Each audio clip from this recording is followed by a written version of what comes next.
and to be human. So in presence of the all-powerful, all-knowing, and all-present creator, by whatever name you call, Olodumare, Wele, Nayame, Hose, Obadala, Jesus, Allah, God, we pour libations, Ashe. We pour for our celestial ancestors, known in different cultures by many different names. To some, they're known as Orisha. To some, they are known as Neteru. To some, we call them angels. We pour for them. Ashe. Ashe. Okay. In the presence of our ancient ancestors, those that existed before our Ma'aka, those that existed before our captivity, whose lineage always flowed from the grandmother to the mother to the child. And feel free to call some of their names at this time. So Amino Tap.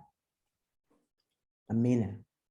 Nani Yasantiba. Zinga. Queen Tai. Yeah. Tubman. Michael Scott. Jessica. Queen Nzinga. Liko. John Montgomery. Bianchi. Shabaka, Tahaka. And to the people in their lands, Nigeria, Ghana, Ethiopia, Benin, Egypt, Sudan, to name a few. There's over 54 at Port Libations, Ashe. Ashe. In the presence of our ancestors who died during the Middle Passage, during our Ma'afa, we pour libations, Ashe. Ashe. Ashe.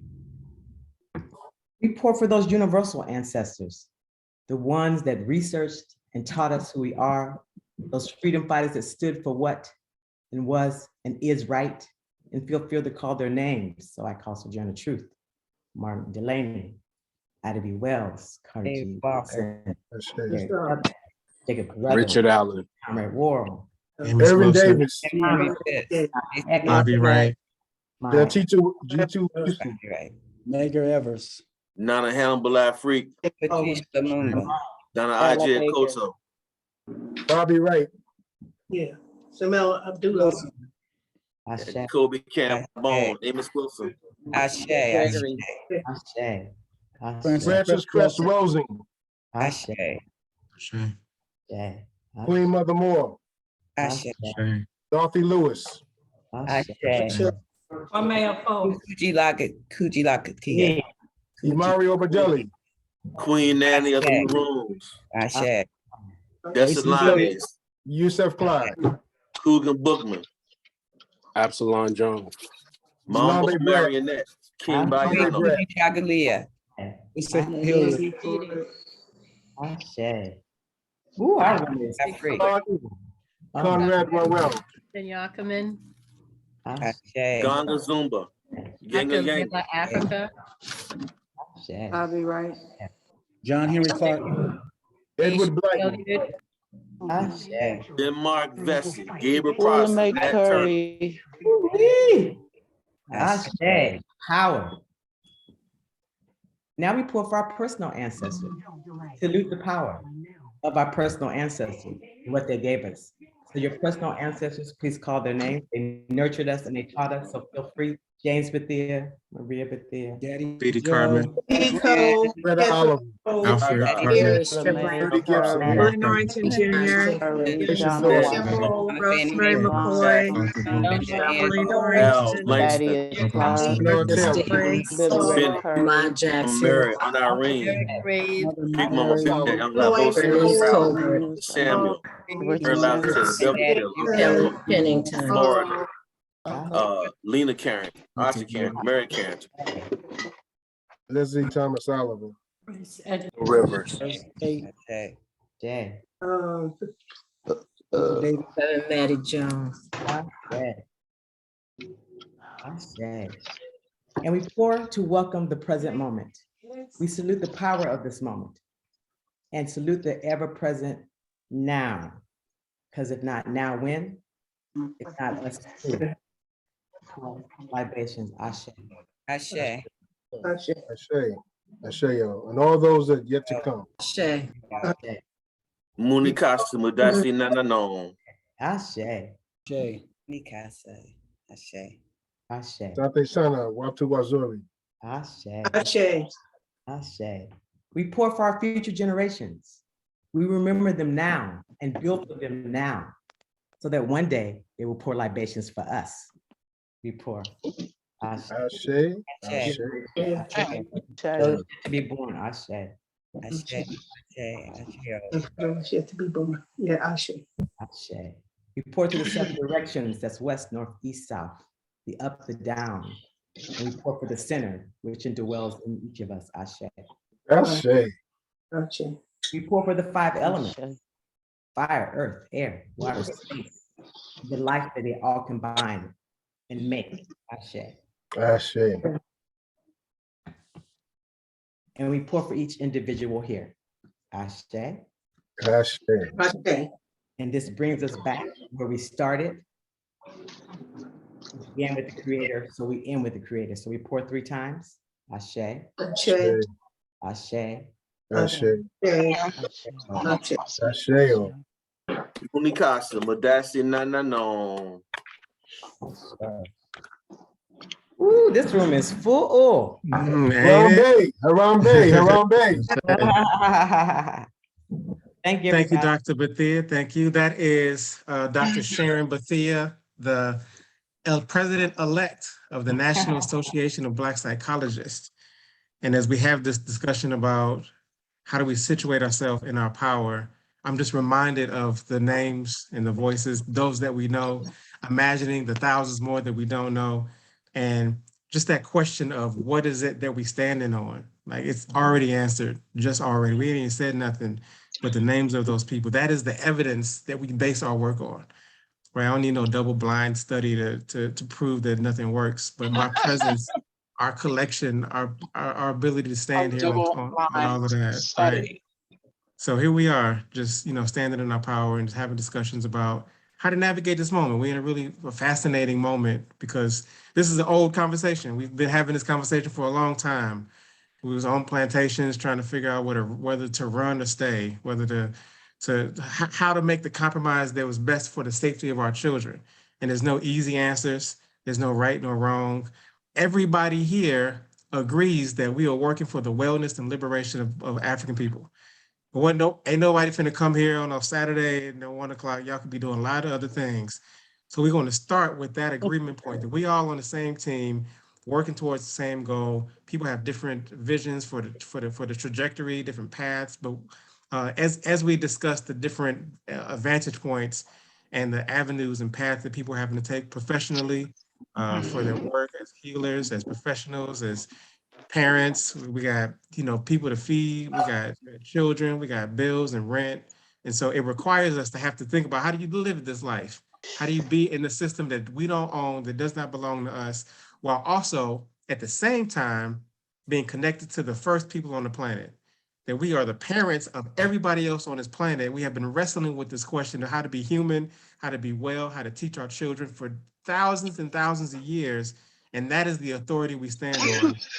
Wow, trying to figure out how to live in this system. So that's the frame for this conversation. We have the most brilliant folk on the planet, and we got people internationally on this call right now to look at this same question from different angles, from different places, from different literal parts of the world, coming together to try to figure out how we can move forward in this question, in this quest to free our people on our own terms. And we're not on the plantation no more, right? So our bodies are free, but there's still ways that our minds are trapped, that we still have to do work for ourselves and for our people. And I believe that this gathering today can move us forward in that direction. I'm going to start with just a real quick, like a 2-minute sort of contextualization of this moment we in, right? Just there's a window of opportunity, if you will. Obari, I'm just going to ask everybody to mute because there's a whole lot of noise in the background. I can't really hear. Can everybody please mute? Thank you for that. Let me share just a real quick thing to give us some context about why we are having this conversation in this moment right now and the opportunities that I think that are presented to us as healers, as professionals, as psychologists, as counselors, to stand on the tradition of those that founded this organization that's hosting this event. So we are Association of Black Psychologists, and this is who we have always been. This is the question we've always asked, right? This is the decades ago, 1968, when our founding mothers and fathers declared themselves. Who would I unmute? As y'all coming in, please mute yourselves. We can hear you. Obari, can you just mute everybody and open up yourself? Just mute Let me see all. if I can do that. Wow.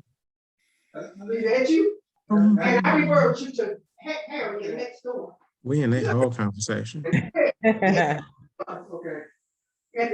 Oh, now. Who is that? Marilyn Scott. I see you. Okay. I love Black people. We so vibrant. Like, they didn't even be mad at us. It's just so much fun. Anyway, this organization has done this already.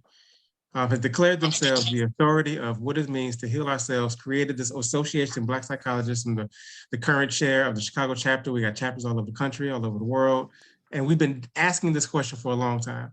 The thing that I'm suggesting gives us an opportunity, a moment, is that the American Psychological Association, that body of authority that we all have become dependent to as a function of having to work and play and to diagnose and to heal and to get insurance and to do all the kind of stuff, to get internships, to get CEUs, that the APA has held a monopoly on the construction of what mental health is and what it means.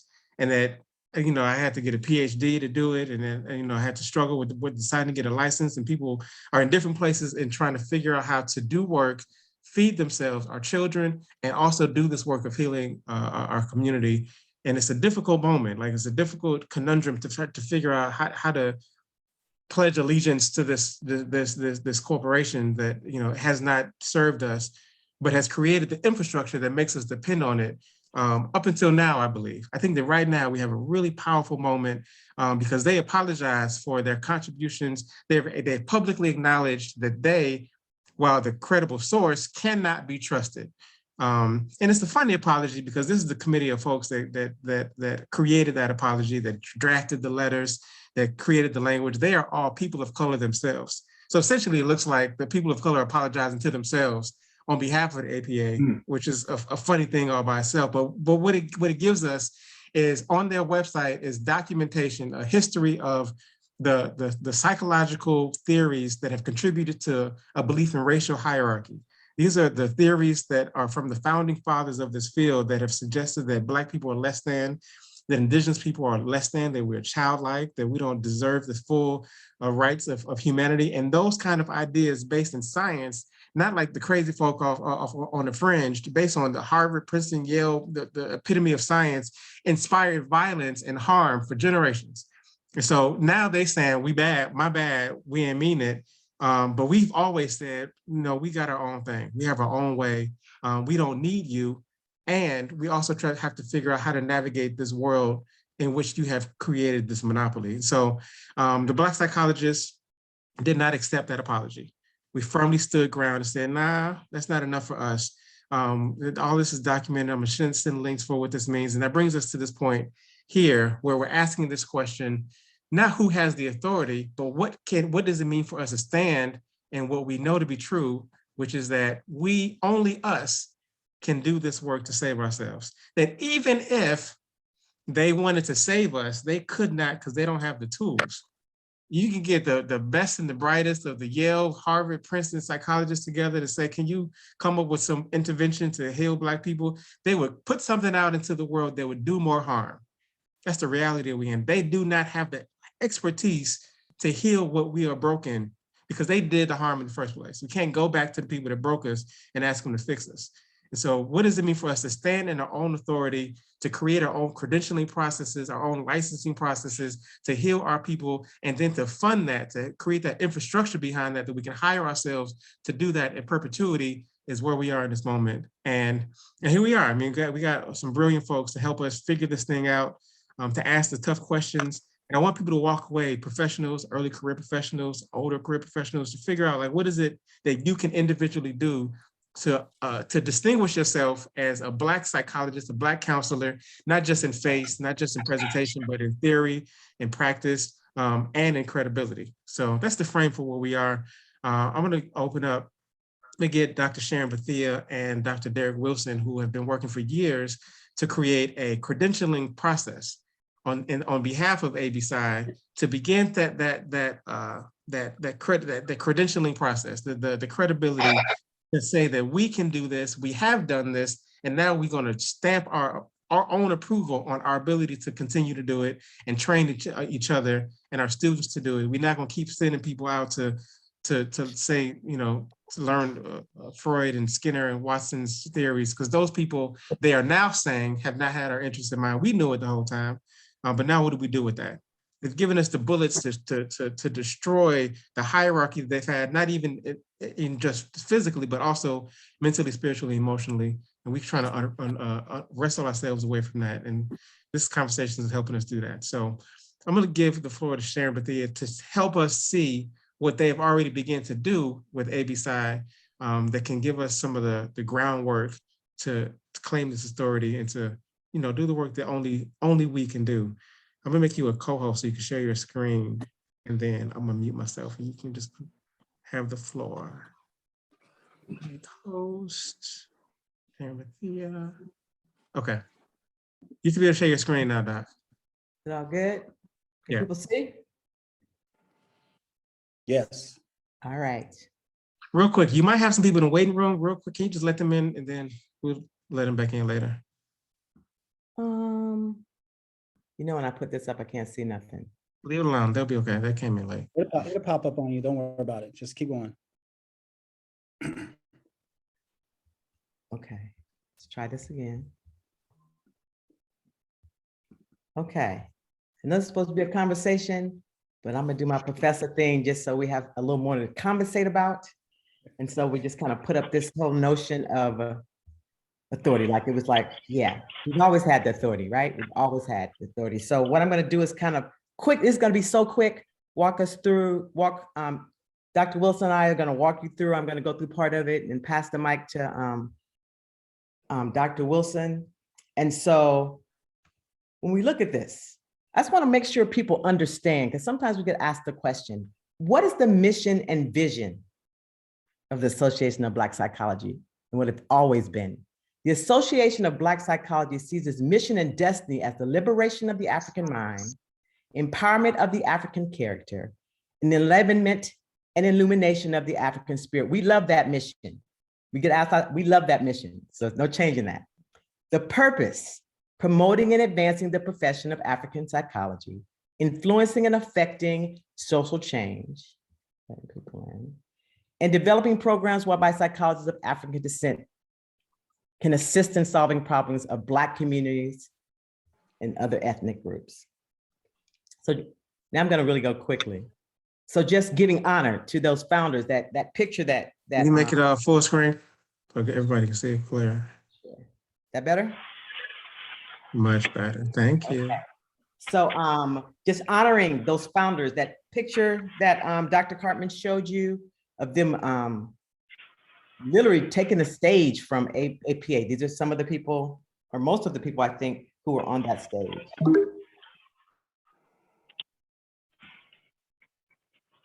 I also want to say thank you for the CAP committee. Baba Wade Nobles is our wisdom keeper. Derrick Wilson, who's here with us, is a co-chair along with Adiba Ditterville, and then Ronke, Dr. Tapp, Dr. Bethea, Dr. Robinson, Ramarie are all part of this committee. We've been working together for like over 2 years now, 2.5 years, maybe longer, every Friday in our schedules. We talk about how do we do this work?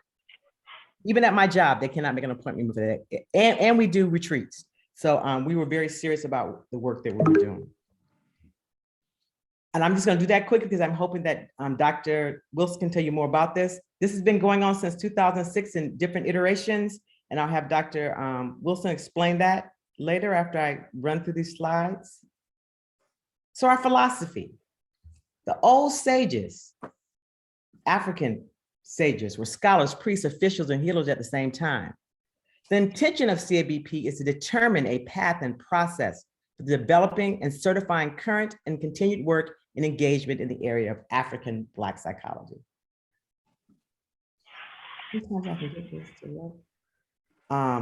CAB recipients therefore will embrace this philosophical base and are committed to African Black psychology, the inclusion of diverse expressions of African worldview, deep thought, and wisdom traditions.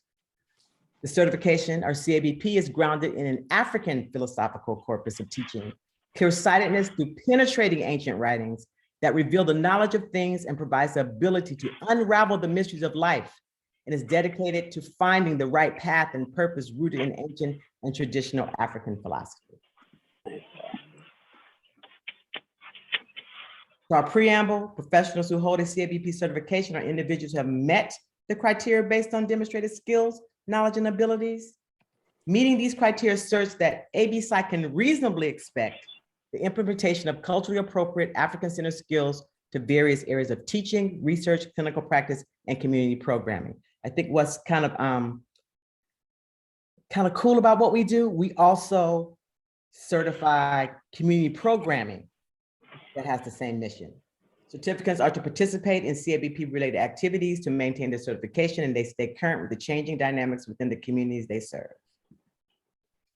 Our commitment, in the spirit of Ubuntu, persons certified in African-centered Black psychology, cultivate the integrity, dignity, collective awareness, and the unified advancement of African Black people towards their social, political, economic, psychological, and spiritual liberation.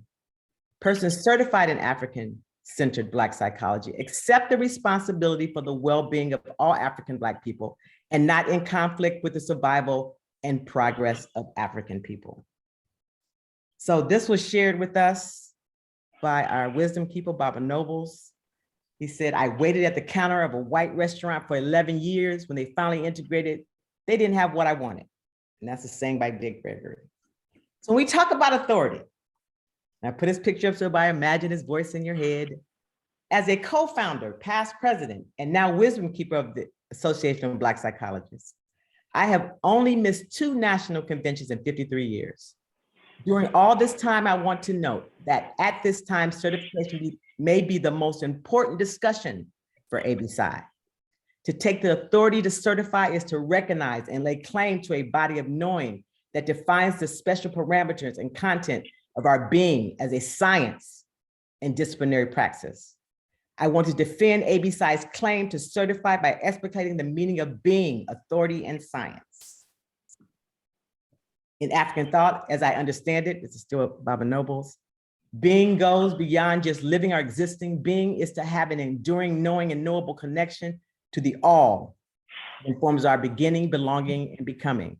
Authority pertains to authorship, generating, creating, causing, and the ownership of one's own transformation and transcendence. Science pertains to the intellectual activity encompassing the systematic study and understanding, knowing, and illumination of being and all phenomena.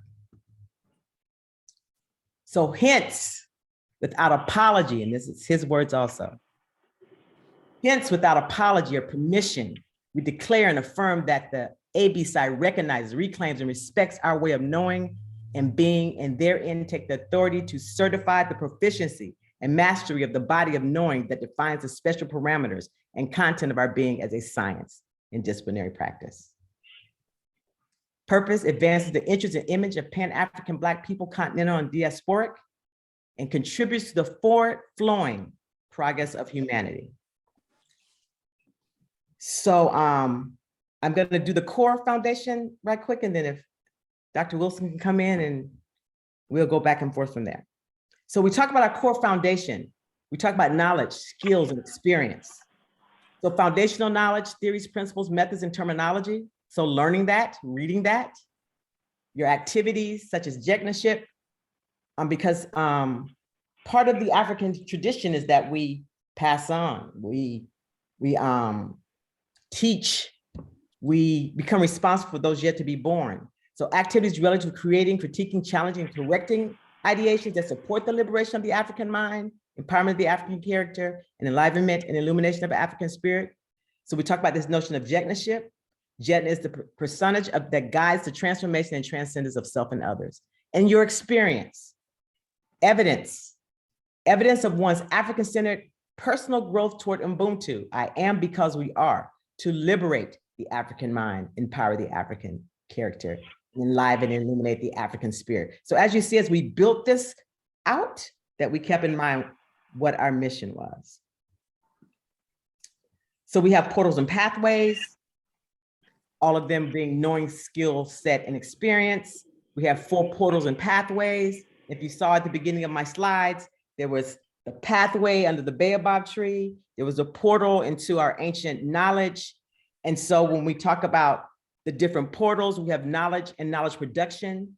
So a way to do research, community revitalization, a way we conduct ourselves in our community, restorative practice and application. So this thing called therapy or clinical practice, and dissemination of the science, which is briefly called teaching. So these are the 4 portals that we have when we talk about, and we talk about language. And so probably as it goes on, we're going to talk about the importance of language, and we're going to try to change, because we're not trying to be, you know, white people in blackface, that we're going to actually begin to infuse who we are as African people.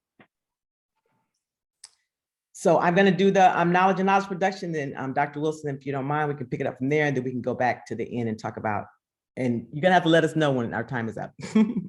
So the portal, knowledge and knowledge production. This applicant engages in Pan-African Black psychological knowing and knowledge production, addresses the multitude of experiences and needs of African people, and for our mission. We have a standard of critique. Does it advance the interest and image of Pan-African Black people, period? And does it contribute to the forward-flowing progress of humanity? That's our standard of critique for this certification. And so when we talk about knowledge and knowledge production, we look at foundational knowledge, Pan-African Black psychology, African philosophy, human growth and development, African spirit science, indigenous knowledge, African paradigms and theories, African epistemology, African research ethics, knowledge production, and Jekmanship. And so this, I'll go through pretty quickly, talking about some of the foundation, understanding that when we talk about this notion of psychology, we're going to change that eventually too, when people get more used to this, that this dates back to the beginning, right? So in your knowledge, understanding the pioneers, the development of, and when we pass this out, our creation story. Where some of this knowledge comes from West Africa, we talk about Bantu, Yoruba, Central Africa, Horn of Africa, where Africa, when we talk about critical thinking and rhetoric, came from the continent. North Africa giving us Ma'at and Patatep, South Africa giving us Bantu and Zulu, East Africa giving us Kikuyu and Mbiti, North America giving us Voodoo, Santeria, Garvanism, Haitian Revolution, AB Psy, Prince Sounders, the building of the Citadel, South Africa giving us Condoble, Orisha, Ashe, and I'm just showing the knowledge. We don't need to go to white folks, that this knowledge is ours. In Europe, Amo Deep Thought, we call them the Moors, but the Andalusian civilization, Amo Afur, and all who had diverse and distinctive worldviews and had thoughts, deep African thoughts about time, creation, human nature, relationship between mankind and nature. And this is just to show you lots of stuff that we've done, many things that have been read, some of the modern thinkers throughout the continent and throughout the diaspora that you can pull from, and just all kinds of references. And then this is another Baba Noble's slide. And if you're around him enough, you would recognize it, where he even talks about the deep well of knowledge in African scholars in AB Psy, as he does this connection for the last 54 years. And we talk about skill set. How do you utilize African-centered theories? How do you create African-centered skills? How do you do African-centered methodologies? How do you do African-centered methodological practices? How do you do curriculum, consultation, advocacy, right? Data collection, radical analysis, African-centered analysis critique of other theories. Why do we publish and where do we publish? And are you engaged always in the JETNA process? So are we always teaching one, reaching one, thinking about those behind us and those yet to become. And some of the experiences that you will give to us, experience of being human, African-centered knowing and knowledge production. We talk about Council of Elders, tracing ancestral. So these are examples of kind of experiences that would go into your portfolio to be certified. Other experiences, your professional experience, achievements, and always related to Pan-African Black experience, and some of the examples. So African-centered researchers, grant writers, authors, participants are facilitators. Ubuntu Sawubona circles, Black Therapy Central, emotional emancipation person, Bangi, and those who focus on or using African-centered research in their primary work, and many others. So just giving examples. And then our standard of critique for your portfolio, you would turn into a portfolio. Dr. Wilson, you just pick it up here, just Yeah, quickly. so we have various portals, and as Dr. Bethea mentioned that we have 4 major basic portals, and she identified one. Here's another basic portal in terms of community revitalization. So first I want to take the time out to give thanks to those who have allowed me or provided me with the sustenance of being a part of such a project. And that begins with my mother, BJ, who's listening. That begins with having my former dissertation committee member, Afua, who is here, who I educated from at DePaul. That also includes the fact of being able to teach others, in which I have a former student who is from Chicago. So this is special to me because being in Chicago and still getting emails from Chicago ABC, it's good to see that the work is still being done. So when we talk about understanding the history of CAB, Certification in African Black Psychology, this process began known as the LCPP, Licensure Certification Program, Proficiency Program. And that began under James Savage, that he started that in 2006. So let's give you a brief history. After that, who took over was Dr. Kevin Washington in 2012. And after he became presidency, I became part of the committee. And I also I became the chair of the committee in 2014. I began to change the name because people were having a conflict between the term licensure and certification. And at the time, we couldn't say we was providing licensure at the time, but who knows, things are changing. So I decided to change the name to Certification in African Black Psychology. So to make it very clear.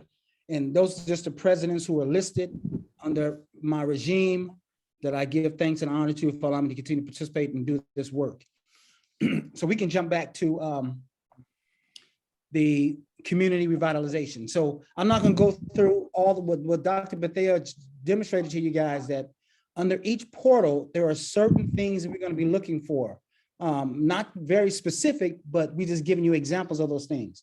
So the other portal is that of community revitalization, where you are able to engage in community work that addresses the needs of African people. Eternal life, brother. And so in recognizing this work, this is an entree for you to come into to say that I would like to be certified as someone who does this work. So I would definitely recognize as Obari as being one of those brothers, young brothers who is doing the work. Community revitalization.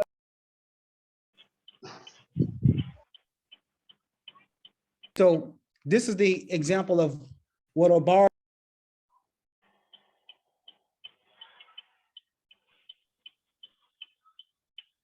Derrick, you're muted. Can't hear you. Okay. Yeah, y'all still need the slides. Can y'all take the slides down? It might be easier to just give you the hosting back. Yeah, you can just hold those 4. Yeah, just take them down. That's not a problem.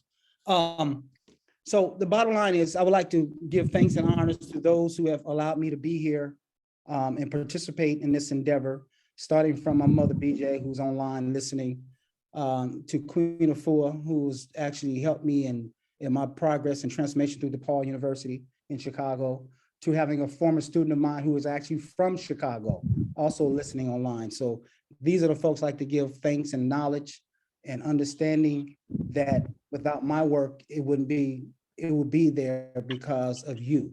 And so as we talk about moving forward, Dr. Bethea talked about demonstrating some examples. So I'm just going to run through what community revitalization is about. We have 4 portals. This is just one portal of the 4. She demonstrated the knowledge and knowledge production.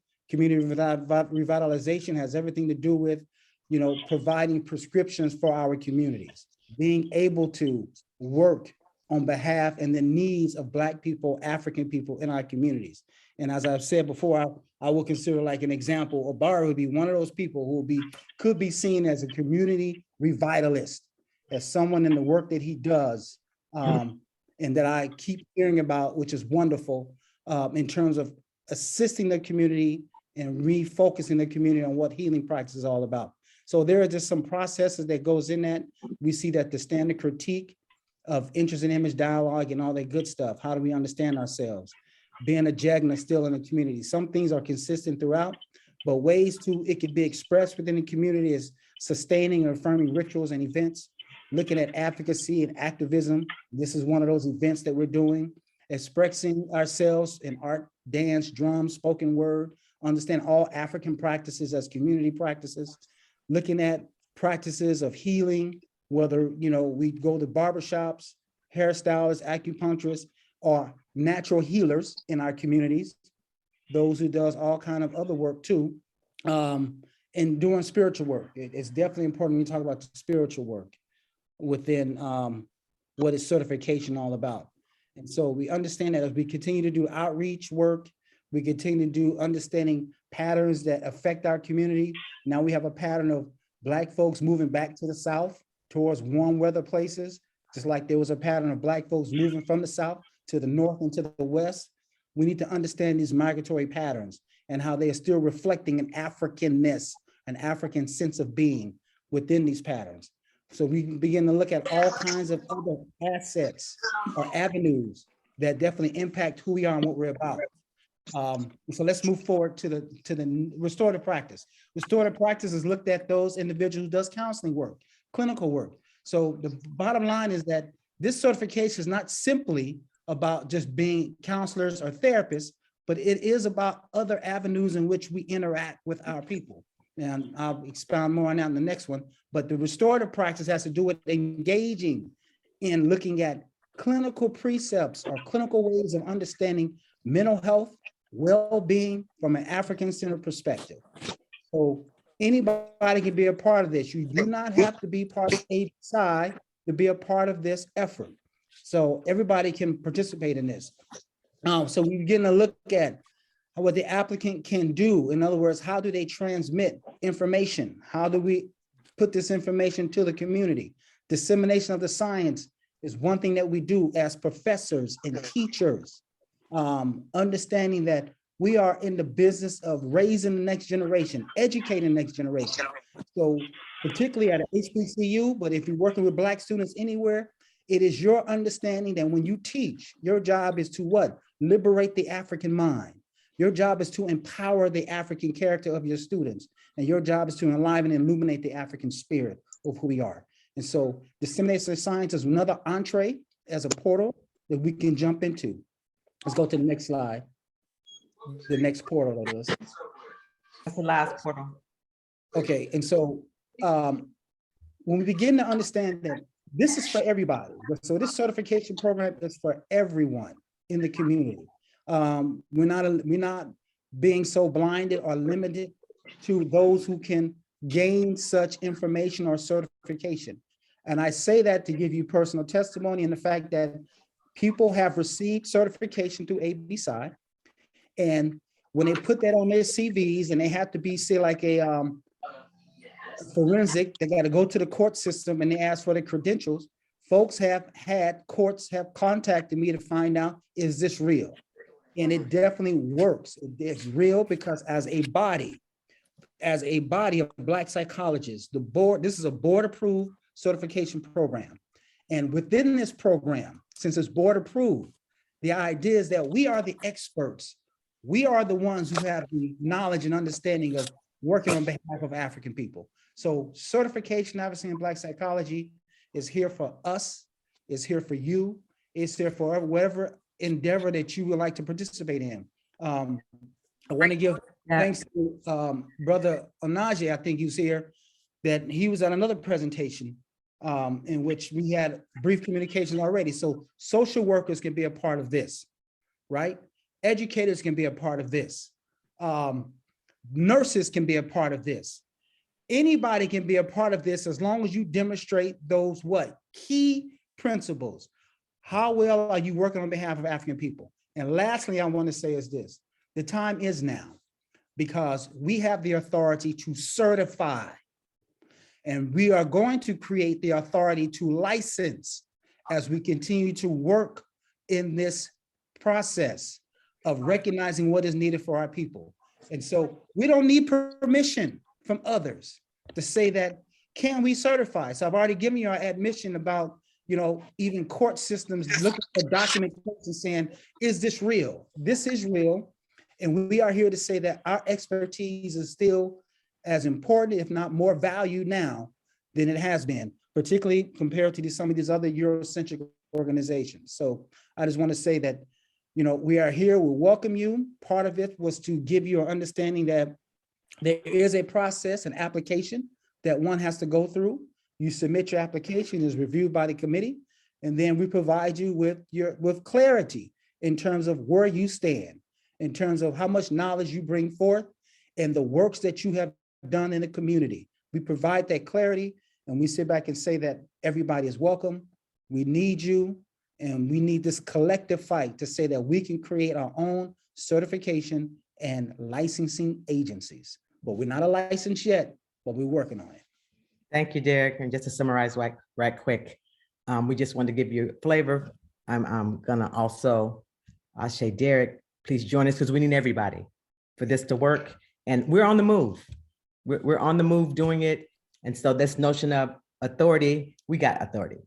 So thank you everyone for listening, and I'll turn it back over to Dr. Cartman.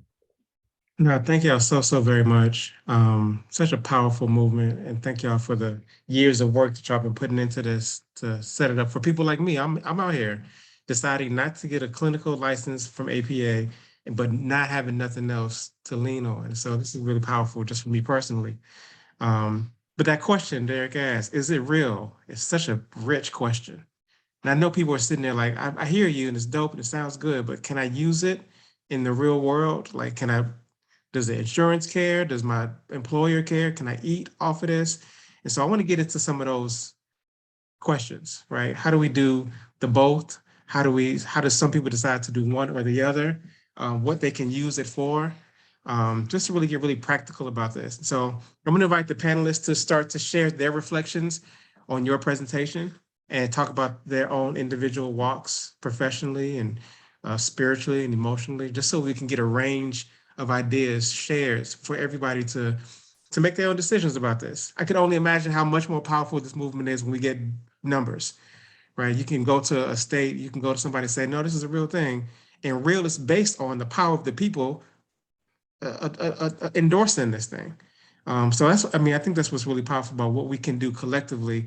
But I think that there's some reservations that people have, and I want to be able to explore those and give some reassurance for that, and make sure that people know that this is real. And part of it being real, we determine what that means, right? I'm gonna talk about Olufemi. You mentioned the social workers. So we've been doing a lot of cross collaborations between Association of Black Psychologists and Black Social Workers.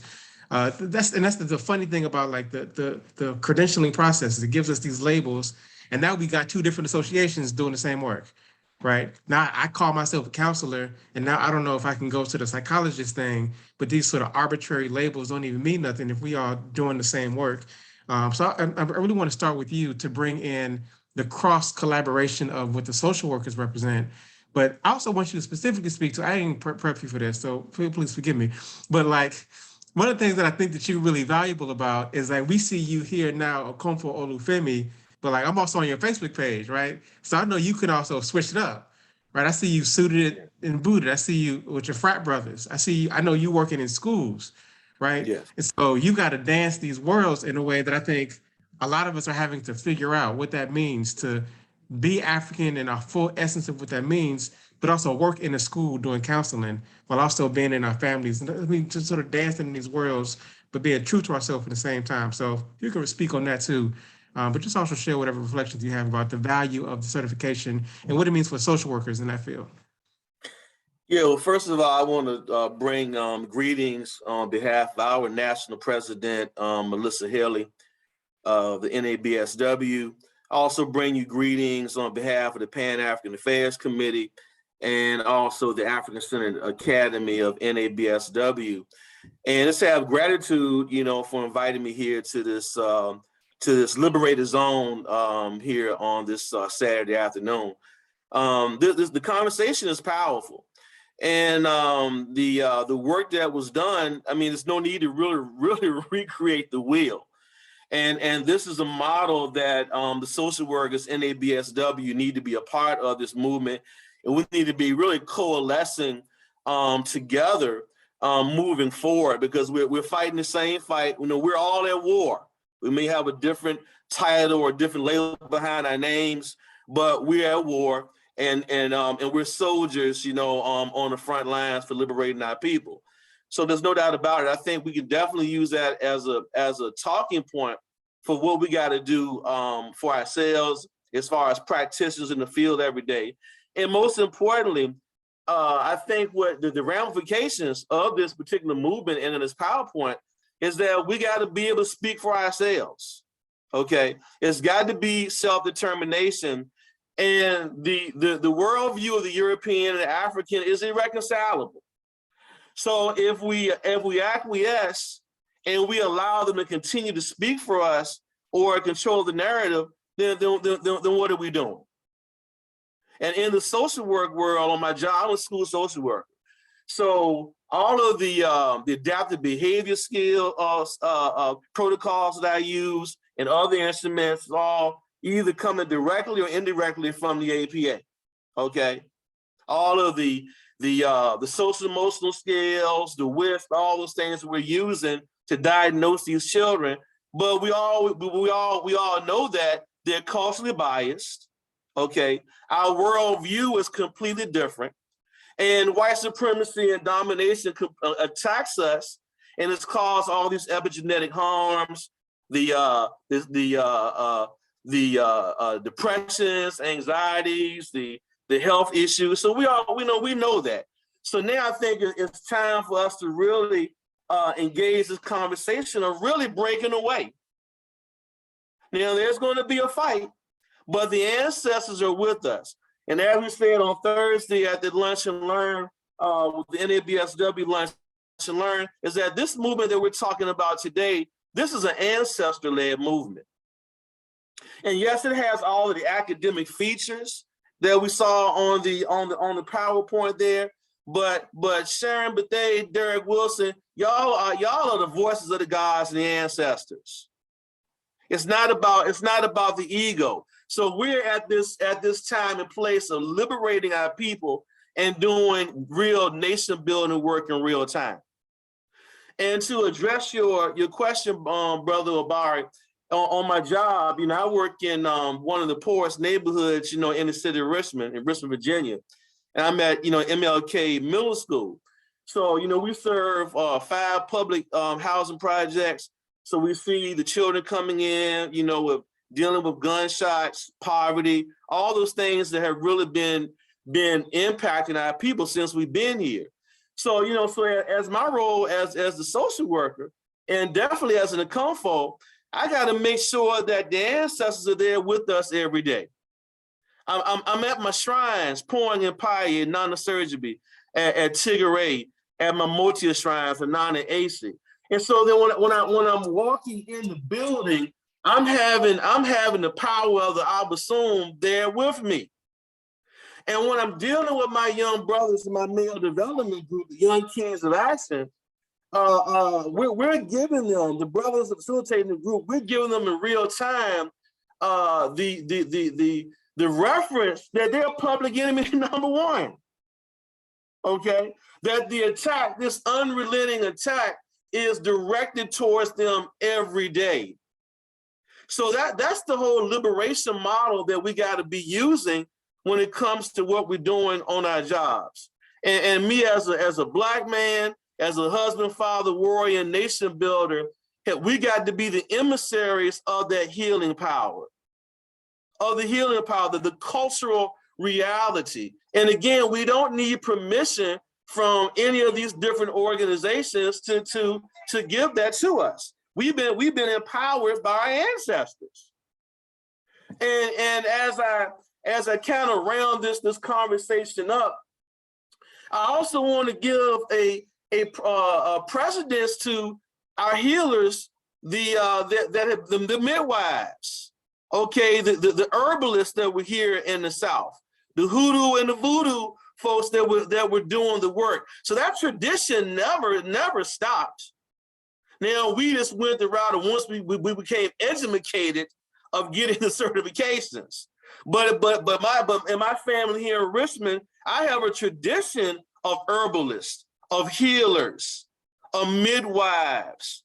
I can remember as a little boy falling off of skateboards and bicycles. They didn't send you to the hospital. You go to Big Mama and what, she'll fix you right on up. She'll go out there, get those little herbs and start hitting stuff around, that little mortar and pestle, putting creams and everything else on, and you were healed. So we have the frame of reference. And I guess another further thing I would say as I close out, we need to also take a look at Ifa, at the Okomfo tradition. We got to pay a special reverence to Nana Yab in the Zulu and his main man, Oba Surgeon Olufemi I. And when they brought the Akan and the Yoruba shrines here, when it started out with the order of Dumbaluedo back in the 1950s, it's the re-Africanization process that's going to bring us back to our right minds. So when I saw those PowerPoints there, that's re-Africanization all day. Grasping the culture, putting cultural imperialism in check, and reacculturating. And I want to use this analogy as I close out. Many of us saw that Drano commercial, back in the 70s. We had the water at the bottom and we had the drain. So that junk, the muck and mire, that's white supremacy and domination. That's the European imperialism. When we bring the culture in of the Akan, the Dogons, the Ashanti, the Yoruba, the Igbo, the Manding, the Malinke, the Shona, the Zulu, the Kikuyu, the Mau Mau, then that gets rid of that muck and mire. And then the stream of the water begins to flow again. And then we do what? The ancestral DNA is reawakened within all of us. So that certification, that's the catalyst. That's the catalyst of removing that clog so that water, that stream, that river can flow again. So I have nothing but gratitude for ABSI for your hard work. And I got to shout out my man, I saw him on his line here, Dr. Reginald Hopkins, ABSI member, brother Sean Utsi that's here in Richmond. These brothers have been friends of mine, teachers, colleagues, and we're in this war together doing this work. So they say Madasi Pa, and we're in this fight, and we're going to win. Madasi. I just want to respond to that by saying my brother was on point, because we are understanding the fact that if you are of Babala, if you and utilize those other systems in your professional practice, that's what we're recognizing. So there's no way we're saying that we're going to certify a Babala, a Yoruba priest. They're already they're already mixed into the understanding of knowing what African is. But for those who utilize that work in their professional practice, this is what we're saying that we are certifying, right? So again, I just want to make it very clear. It's not that we certify those who are in the tradition and practice, and I'm sure Queen Afua can speak more to that as well, but we are certifying the fact that if it's in your professional work, we're saying that that's legitimate, that is real, and that's how we need to proceed forward when we start utilizing what is understanding what is being African-centered and what is being. So thank you, brother, for thank you. Words. Ancestors are working, y'all. Thank you. Appreciate you, brother. Awfully powerful words. I love the idea of evidence-based, meaning going to a Babalawo, him going to the mat, her going to the mat, saying, is this intervention good for this population? And then that being the evidence that we build on to do work that's relevant to our community. I'm also aware that we having conversations about things that some people may be very unfamiliar with, right? We're saying words and names and terms that people might not even be aware of. And so there's the education component that might be a step before a certification component, because we all like, we here, we get it, we there, absolutely. But somebody might be like, what they talking about? Because I didn't hear none of this in my class or my house or my church or my community. This is all brand new information. And so I'm wondering what that could look like in terms of and I think y'all mentioned something about a foundational course around African psychology, and just to be familiar with some of the stuff that might be a precedent or a prerequisite, if you will, to getting people to buy into this, because some folks just not there yet, and not to their own fault, but because of the infrastructure, because of the oppression, we know why people are where they are. Absolutely. I'll bring Foundational in. course in July. Foundational course in July. Okay, good. So you can say more about that in a second. I want to bring in Dr. Alexis Davis, though. The other thing that I know we wrestling with as we move our people forward is that we got counselors and people that are licensed that are very comfortable in their position. I hear lots of debates about what is therapy or what is not therapy. And the folk with licenses, they want to hold on to their professional expertise because it's monetized, it's capitalized. And so if everybody can do therapy, then why pay the extra money for the people that have went through the certifications? And so we're wrestling that away from people because there's a comfort in it. But the reason I asked Dr. Davis to come to this conversation is because she has just remarkably done away with the comforts. I've met her while she was living here in the United States, doing teaching down in Mississippi somewhere. And she was like, I'm going to move to Tanzania.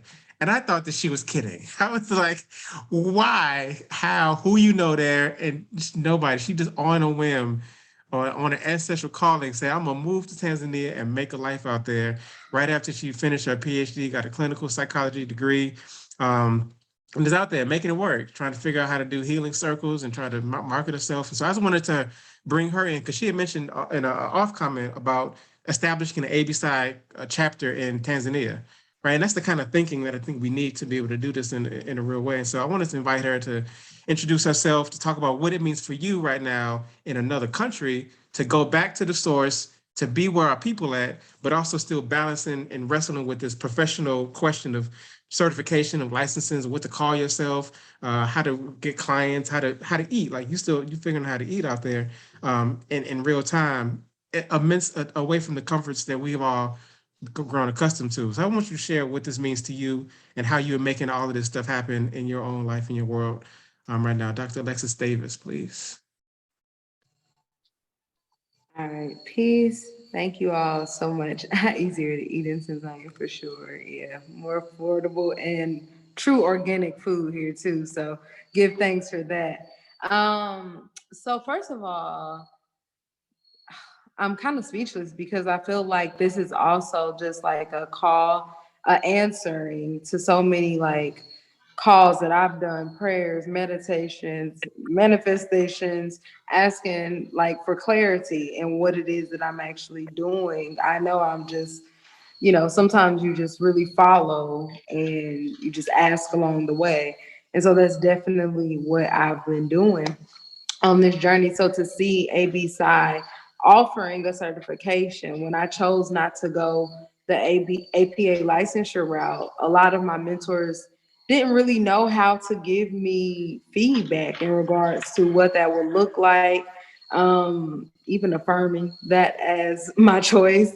So I think that this is a answer to a lot of people who don't really want to go, let alone APA, the traditional school route. There are some people who just want to tap into their gifts right away and be able to utilize and operate in that without the debt, without the European weaponization, having to fight that. Like I was talking to one of my brothers who's in a PhD program now, and I had told him before, being in this program is going to be you creating your own curriculum and learning about you, and then having to fight off and be the spook who sat in the back of the door while you're in the classroom. So you're going to have to learn how to navigate that. And it's going to get to a point where that's going to be very difficult. And so I think this is also a opportunity to take that off, because now we really are talking about us creating the curriculum, us having and holding the narrative and passing that down. And these babies are ready. I was teaching at Philander Smith College. I taught a Black psychology course just to give some narrative to these are the type of opportunities we can open up. So these students were so gifted. That's the at the very least to say.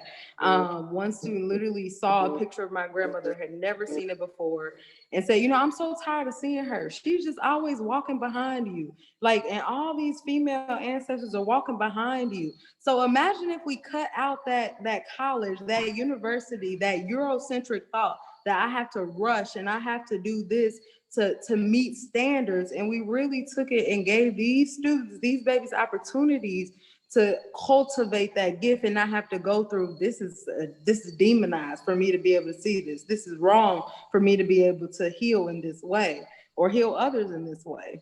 So for me, this is an answer to so many calls, not only, personally, but just thinking about students that I've had and that will be able to just accelerate and not go back and forth with doing the right or wrong thing. Specifically in Tanzania, I think it's also a bridge that we have an opportunity to create for healing that needs to take place here. And also the healing that we need to experience by being here and seeing the oppression and colonization firsthand here, and talking to our brothers and sisters here, having those conversations, because that's really the only way that we'll know globally as African people how to win this war. And that's really where we have to shift the narrative as well. We think that, mental health is behind in the States, then we have to take into account that Tanzania is probably 10 years behind wherever the States is, if that. And so a lot of our brothers and sisters need that help to come out of conditioning, just being real. A lot of the brothers and sisters I meet are like, so when are you, thank you. So when are you going back? Are you, why would you come here? Like, why would you leave America? Why would you leave America? And I had a young brother tell me, like, I'm going to America, I'm going. And I told him, that's fine, because we all have our call. What I will tell you is you going to America as a Black man, because the Tanzania will be thrown out the window. You will increase your chances of dying 100%. And based on where you're going, you will increase your chances 200%. They got a background report. Coming from Tanzania, that's just being real. This is a peaceful country. They have not experienced the level of atrocities that we have. And so they would be just dumbfounded to experiences, even sometimes the things that I am able to tell them about experience. It's just things that they can't fathom at some point. So we have to have these conversations. We have to build these bridges so people who have been trained in the West can come here and vice versa. And we can begin a global conversation of what Malcolm X started when he came here, of what all of the ancestors who had been coming to Tanzania, because that's also something important, that we already have diasporic commitments here in Tanzania. Julius Nyerere, who was the president of getting Tanganyika to be independent, granted and committed to this country being a portal and a vessel for diasporians. And so that's information that we really should be including in this thought process of, okay, how do we secure ourselves globally? So I'll stop there because I'll keep going. So thank you. No, that's perfect. Thank you so much. And I'm going to quickly get through this so people can just ask their own questions. I don't have to be in control of the flow of this. But I want to bring in, I think we got two more folk, Dr. Karen Witherspoon and Mama Afua. We'll do Karen Witherspoon first. Dr. Karen Witherspoon is so important to this conversation for me because, and I'll say one of the reasons, one of my favorite ancestors is Mama Araminta, Harriet Tubman, because what she did and demonstrated in her life was not just freeing herself, but going back and continuing to make sure our people were free. And I think a lot of, grew up in the African-centered communities, and I see people learn things, read books, go away, but never go back to make sure our people are coming along with us. And Karen Witherspoon represents that for me. the tradition of making sure we are in places doing the work where our people are so that we can meet those needs. One of the examples of what that looks like is creating Medicare clinics in schools with young people that wouldn't have access otherwise. They're not going to come to the office. They're not going to call insurance companies to get therapy. We have to go to where they are to give them this medicine that we have. And so she's created infrastructures to do that in ways that I think are really brilliant, but also has meant that she's had to play this paperwork game, the licensing game, the credentialing game in ways where she's using that to do work that's valuable for us, but there's compromises either way. Like you lose something, whatever you do, we can free ourselves and just go away and create our own independent institutions or schools, and then leave the rest of the children in the public schools suffering. But what does it mean to do both, to go back and to rescue ourselves and not just be content with our own sort of personal freedom? And so I appreciate, Dr. Karen Witherspoon's work in creating infrastructure for us to be in schools, to be in communities where people are that wouldn't have access to any of the stuff that we're talking about, but need it still. So without further ado, Dr. Karen Witherspoon, do you have any remarks on what all of this means and how we can use it and some of the practical implications of it in terms of the legal and the paperwork kinds of stuff that you've had to figure out as you've done your work? Where are you at, Doc? I don't even see you. I don't know if we move around on the screen. Can you hear me okay? Goes. Yeah. Good afternoon, and thank you for those kind words. It's interesting, as I was even thinking about listening to Dr. Bethea and her presentation and the words of Dr. Wilson and brother, I don't know if I'm pronouncing it correctly, Olufemi, this idea of bicultural kept coming up to me. So I have been involved with the Association of Black Psychologists since I was a graduate student, so over 20-something years. I'm a first-generation college student, so I'm the first person in my family to earn a bachelor's degree, not, let alone going on to graduate school.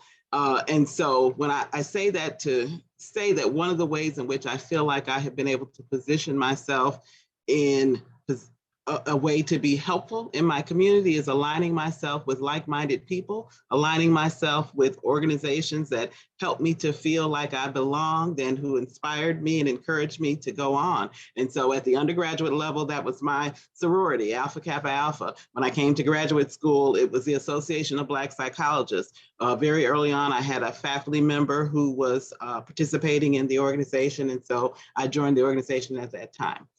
Then, as I was in the organization, there were many times where I would look around and think, do I really belong here? Because on one hand, while I certainly absolutely believe in the liberation of the Black mind and sort of uplifting the Black community and supporting people, a lot of the concepts, so like Dr. Obari referenced, I am not an expert in a particular, African-based theology framework. And so trying to figure out how I'm sort of at times feeling like I'm walking in two worlds. And so I share that to say that it became very important to me that I stayed connected to Association of Black Psychologists, but at the same time felt like in order for me to be in a position of power to impact my community, I've got to get these credentials. I was fortunate in the sense of I felt like I was doing purposeful work. So early on, I knew I was going to get licensure. Early on, I knew that I was going to own my own agency. Early on, I selected to work at a university, Chicago State University, where I was going to be working primarily with Black people. I consciously made decisions to never join APA. And so it became like this sort of juggle, if you will, in terms of making choices about, okay, I need to be intentional about which things I'm going to involve myself in and which things am I going to leave alone, if you will. And I don't know if that's a struggle that others feel professionally. I imagine it is, as I've talked, I've been in academia and training. And so when I hear students saying, feeling like they have to only walk in worlds that are predominantly white, I say to people, no, you don't have to do that. You just have to figure out how not to get caught up in the system, how not to let the system sort of throw you off track for what it is that you're really trying to do. And so my involvement in contracts with Chicago Public Schools, for example, is an example of that, where it was sort of like at the right time in terms of trying to figure out, my husband, who did community schools work and is a social worker by training, was working for not-for-profit organizations. And so thinking about how can we not be dependent on whether somebody gives us some money to do some work, and how can we go directly to where they're getting their money from to be able to support our kids. And so we've been able to sustain the partnerships with the schools that we wanted to work with the kids because of that. I love it. Thank you very much, Dr. Witherspoon. She's my go-to for those ethical questions, those licensing questions. I'm literally in court right now, like real life. So it matters in ways that makes a difference when you don't imagine it to. And so there's so many considerations about how to do good work, do work that's fulfilling to us, about recognizing still that we're still in the system, we're still in the belly of a beast, we still gotta pay taxes and pay rent, all that kind of stuff. So she's who I go to for those kind of questions. So if y'all have those kind of questions, hopefully we can get a good amount of time to ask those and dialogue as a community. And before we open the floor for community discussion, I want to introduce our last panelist, if you will, Mama Afua, Dr. Derrise Tolliver.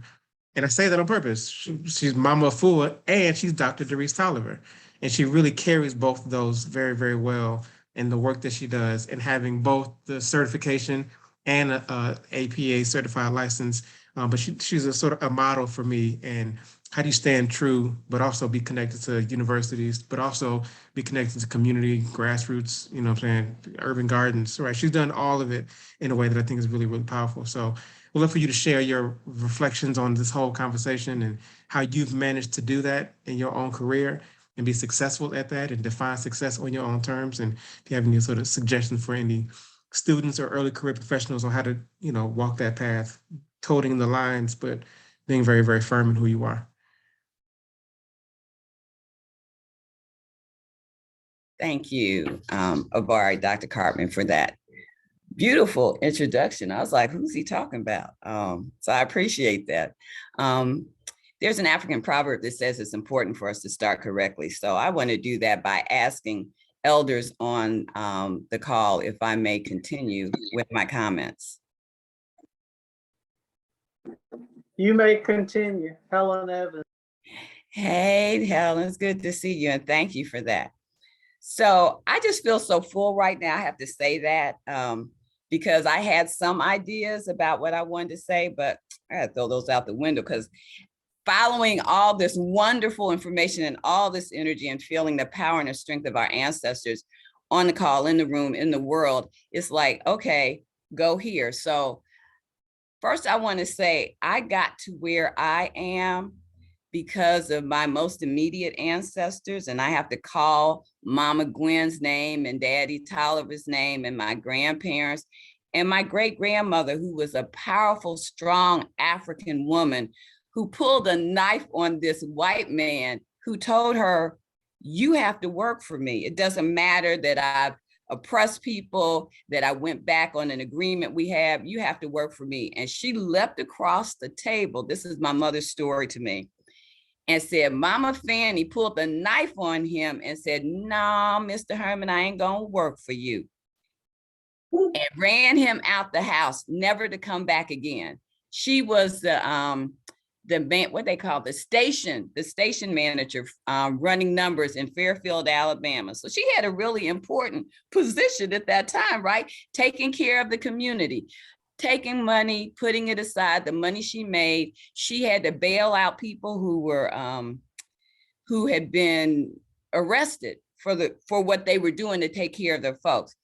I come from a long line of people who, in the various ways that they did it, took care of community, knew the importance of being connected with family, not just blood relatives, but the larger community. At that time, they didn't say community of African descent, but that's what we say now. And so that is the thread that runs through me. My folks didn't know nothing about no African-centered perspective as a phrase or a framework. However, they lived it. And that is what has come through me. And that is what has sustained me. I started with that story because I think it is important for us to tell our stories from the inside out, and to remember that notion of Sankofa, going back to fetch it. I think oftentimes what happens to us when we go through these various systems, Western systems, European-based systems, is that we start to forget our own stories of our strength and our power, that no one else can empower us. We already have that by our birthright. No one can give us the authority to heal Black people. I know that, Obari, you said that's a rhetorical question. I think it's not for some people. I think some people really do question if we have the authority, if we are the ones that have the authority. If we don't have those credentials, we haven't gone to the APA accredited schools.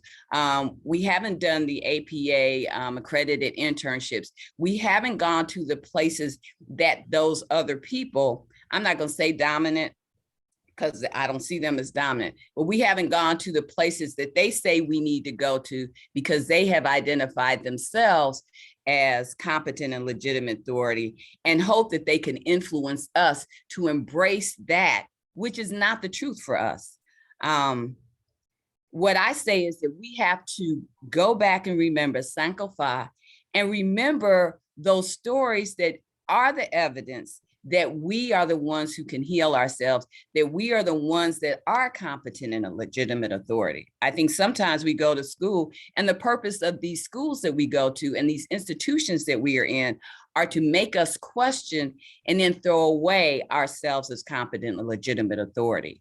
The brother earlier talked about Amos Wilson, who I think doesn't get as much credit as he needs to within our own communities as a psychologist. And so, I was an educator. I still am an educator, but my day job before I retired was working at the university location. As Derrick has mentioned, I was at DePaul University in the psychology department, and then later went into adult learning and education, and which provided a place for me to share with students some of these ideas we're talking about within a conventional Western white system. So I just have to, show the book because I like that. Everybody needs to see this. Everybody needs to have this and read this. Blueprint for Black Power. We need to know this. Dr. Amos Wilson, now ancestor, many of us know it, but many don't.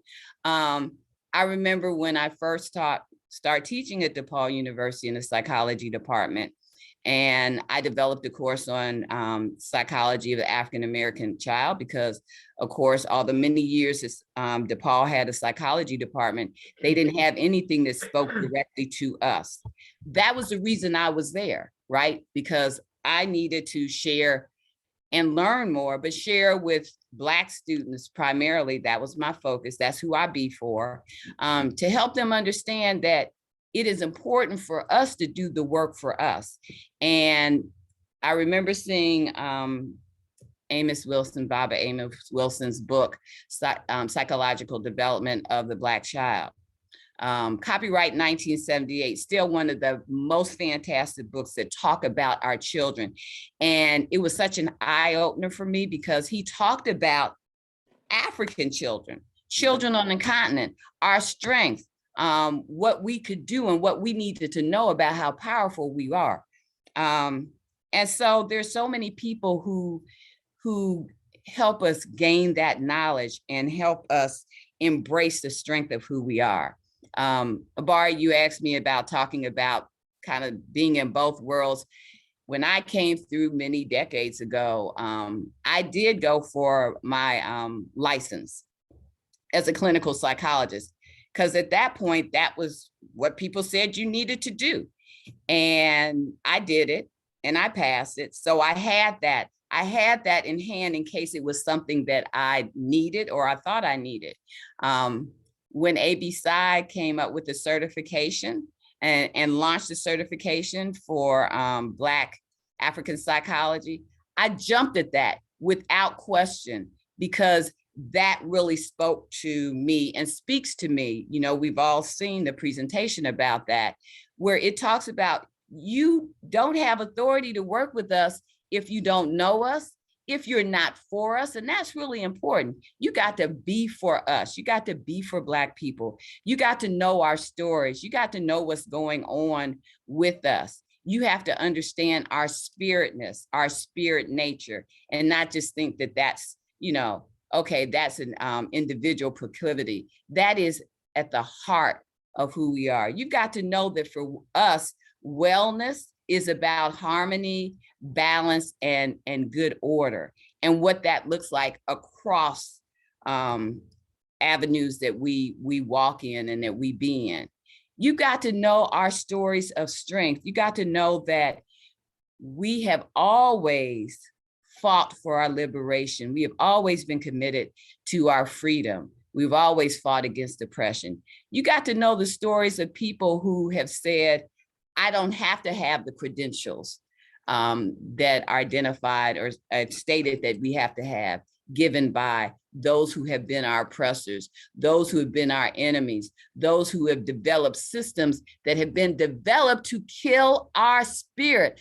Understand, people have said before me, I don't know that I can say it any better than the people who've spoken before me, but these systems that we have been in really have been designed to kill our spirit. And so we've got to take it back and say, you can't do it, and we won't allow it. Part of what that means, and I'm going to stop because I know there are lots of questions people have, and, you know, we can go on and on about this, is we've got to understand we've got to be together. We've got to have community critical consciousness. We've got to have critical connections with each other. We've got to engage in self-knowledge. Strength and resistance is a part of who we are. And another thing that may be more difficult, and this is us calling ourselves, is that the term, calling ourselves to task. Whew, we got to break free of the fear of challenging white supremacist ideology. I'm not saying white supremacy, because we as psychologists and healers know that that implants some kind of notion of reality. That's not our reality of white supremacy. So this is just me. White supremacist ideology and actions, that we have to break away from that fear. And we have to know that in this fight for ourselves, some people might have to die. And on many, many levels, we might have to die. Some people have to die and have died physically in our lineage. We know that. Some people are going to have to die in terms of what they have embraced as truths that have been against us. Some will have to die, or what might have to die in us is our embrace, commitment to that whiteness that we have inside ourselves. We got to challenge that. We got to work on that.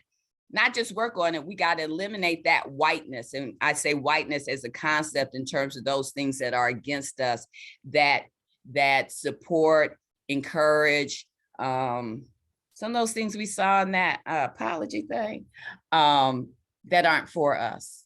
We got to kill that.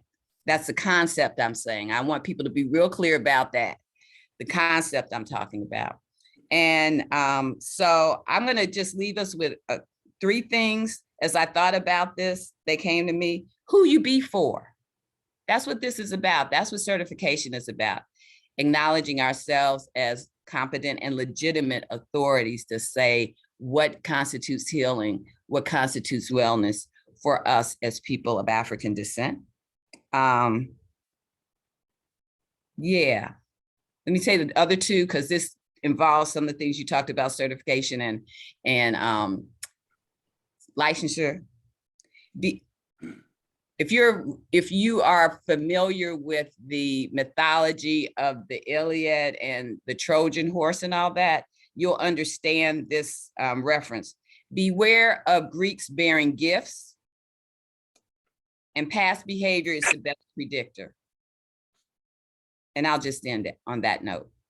Thank you, everyone, for listening and for your Sure. energy and presence. Did you say just? That's funny to me. That's more than a just. Thank you so much, Mama Fua. This was a brilliant Can I step in for a conversation. sec? Can I step Yeah. in for a second, Obari? And I have to say that, you know, everything that Queen Afua just said, this is what we are working on and what we're working for, right? That we have to create for ourselves. We have to establish models of functioning for African people. And we have to put our ideas and thoughts out there, which is very important. I know I've taken the time to try to establish a positive mental health model for African people. And in that model, it speaks to what she just talked about, but it talks about connectedness, competency, and consciousness. And the undergirding of that model is spirituality. But let me also say this, because I'll be remiss if I didn't say this. A lot of that understanding came from my work under Dr. Helen Evans, Mama Helen Evans in Chicago, of working in her office in the clinical, doing clinical work. She guided, trained me, and gave me that level of understanding of, if you're going to do clinical work, you still have to operate from a perspective of what does it mean to be Black and African and working with clients. So I'm giving a lot of spiritual and support, and thank you for Dr. Helen Evans for guiding me during my time when I was at DePaul. She was my practicum and part of my internship, but she was my practicum at supervisor there. So yes, I see you, Dr. Helen Evans. I see you, and I'm giving you all the respect and support and thank you. I can never tell her enough. Thank you. So yes. And I just want to say we're looking for, and there's lots of questions. So let's talk, y'all. Let's talk. Now the floor is open. We're here. Let's just get into it. I see Dr. Onaji Muid's hand up, and then Dr. Richard Mitchell right after him. So we can go in that order. And then Sabrina Scott right after them. So questions, comments, resources. It ain't got to be a Q&A in that kind of way, but let's just talk. Dr. Son, to all those who have spoken, do I have permission to speak, elders?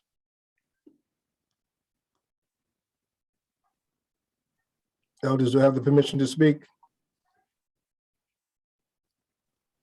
Unmute yourself, Dr. Evans. You're trying to say yes. Yes. Thank you, Elder. So thank you so much for all the work that you've done. I know thousands and thousands of hours have been put together to bring us to this point. But I would want to ask the question, yes, the Association of Psychologists are the ones in front of us, but beneath them is the Diagnostic Statistical Manual, right? That the first one came out in 1952. So that's the Bible that's actually pushing the APA to do what they do. So are we in connection with any of the progressive Black psychiatrists so that we can be fighting them on the ground root level as well? That's one. Number two is, all of you know that we have now the Permanent Forum for People of African Descent. It just started in August.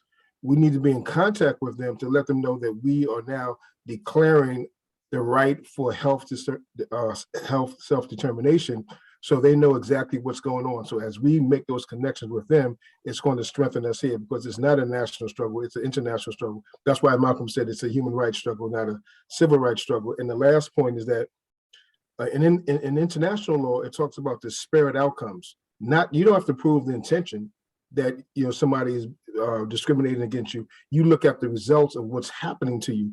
And that's where we need to go as far as calling racism, public health crises, and making sure that we have policies that's in line, public health policies that's in line with our healing. Sante Sama. Can I, I'll start, and me and Derrick are on that same committee. So first, absolutely to all that you're saying, don't deal with the DSM. Actually, ABSI has their own nosology that's just hidden. It's just hidden. People don't use, people don't know about. I give it to my class. Where did they come from? It's been around for years. So we have our own nosology, and we want to talk about the work at FAMU with Baba Cabone and on and on and on with that. And even people bring up international. We have an international committee. So it's not, we're not just thinking, we understand whose shoulders we stand on. Again, we understand whose shoulders we stand on. That reaches all the way back to the very center of the African continent. So we reach internationally, we reach our ancestors, we reach with other organizations. The policy stuff we're working on right now, me and Derrick are on that committee right now because we're like, no, out of our way. So we're beginning to meet with policymakers, we're beginning to meet with mayors. There are actually people who are coming to us saying, this shit ain't working for people. What is your answer? And asking us to come to the table and thinking about, well, maybe we don't have to just, because that's not a law that APA has to do this. It's not a law. They're monopolizing it and actually thinking, well, maybe I can use both of those. So we're at the table right now doing that work, and we need everybody. We're trying to collaborate with everybody. We're listening to comments that people are saying, but no, we're doing that work, but we need everybody, every organization, doctors, psychiatrists, African people on the continent, throughout the diaspora. We work with people from Haiti, Bahamas, England, South Africa, right? Where South Africa does have some laws in place. There's certain diagnosis that in their laws, you must send them to traditional healers, because traditional healers, we talk about if you have schizophrenia, whatever that means, that there's no cure for it. And that's not true in traditional African. They're the only group of people who have whatever that's, and they call it more like spirit things. And so in their laws, that's where you send people, right? And so we're trying to get as much information and stay connected, but we need to be united. We need to understand, even we think about, I'm not sure if I do. Are you for African people? Because this question has came to me before. Well, y'all don't want to do it one way. We paid millions of dollars to do it their way. We're in millions of dollars of debt of doing it their way. And so you come to ABC, it's like, y'all ain't do it one way. No, we just want you to be African, be about Black people, right? It's so much diversity in African people through all over the world. So all that work, yes, we want to partner with anybody who are about Black people, policies, all of it. So we're not putting up in barriers, we're asking for people to join us. So just to say that. And I just want to add to that, what Dr. Bethea was talking about, working on this group. We just actually met with someone last night. So this is how real it is, who was part of the Black National Policy Alliance. And they also work in conjunction with the National Black Council as legislators. So we just had this conversation last night. So we're telling you that this is real, that we are working on it, but we're going to need community, our community, to be a part of that fight. So. And somebody put in the chat, it's nation time. They put in the chat. Yes, it's nation time, brothers and sisters. Thank you. That was just put in the chat. Dr. Onaji, speaking of the policy stuff, make sure you put a link to the harm report that Incorporate just did. It's a really powerful tool in this fight also. Dr. Richard Mitchell, you have your hand raised. Chief Chaplain, who this is? Yeah, this is Chief Chaplain, Chief Lieutenant Chaplain. As you know, certified and licensed by the American Association of Christian Therapists as a one-stop center for certification and license in the profession of psychology. You just named the field where therapy is instituted. They certify persons in those areas that works with the mind of or the psyche of the community. My first question is it Dr. Wilson or? Yes, Dr. Wilson or Dr. Bethea, yeah. Yeah, from the birth of the transatlantic, and what's it called? Transatlantic slave trade system. Baba Anderson Thompson, yeah. We had a striving community or villages of practitioners working with persons who are the community who may have been experiencing trauma, depression. And however, we have allowed the European method of spirituality under the umbrella of Christianity to basically demonize our approach of practice and working with the psyche and the spiritual entity of our persons. And now we have the field of psychology, who somewhat has been scattered in different fragments of titles. We may call ourselves counselors, psychologists, or therapists, or now even social work is getting into the field of mental health issues. So how can we effectively, in a collaborative way, bring back or take away the fear and the stigma that has been placed in traditional African healing approaches? As you know, I'm from Jamaica, and voodoo or hoodoo has been stigmatized as a source and a method of bringing fear and doubt in the community. So therefore now the approach of the African tradition has been set aside as demonized, has been an act of demons, right? So how can we, in a collective, even in the Christian community, which I belong to, address and change the mindset that traditional herbal practice outside of Asian medicine is still relevant today. And as we talk about ancestors, right? If the ancestors' tradition is not moving forward, the Black community become disoiled, right? So how question. can We hear your question, Baba. It's clear. Let brother Olufemi just came off of the mute, and you in Canada right now, right, Dr. Mitchell? That is correct. Okay, so yeah, we truly international moment right now. Go ahead, Bob. Hey, brother, I think that was a very powerful question and statement. That's going to be a challenge, because I think Sister Afua pointed out the inner white man and white woman. The cultural imperialism is very powerful, and most of our brothers and sisters in the West operate under the Christian banner. And so when we're looking at worldviews, folks are looking at a religious perspective, but not necessarily historical context. So if we don't understand the fullness of our history, if we don't understand that we have been at war for several thousand years, and understand that everything that we have received here in the West has come from the slave master, including the religion, then we don't really have a true context of white supremacy and how that has really impacted us mentally, physically, and spiritually. Now, what I do in my practice, I've been a priest now going on 20-some years. What I do here in Richmond, I don't proselytize to people. I'm not trying to tell people deal with Christianity, don't deal with it, or Islam or whatever. I interface with people here in the city based on liberation.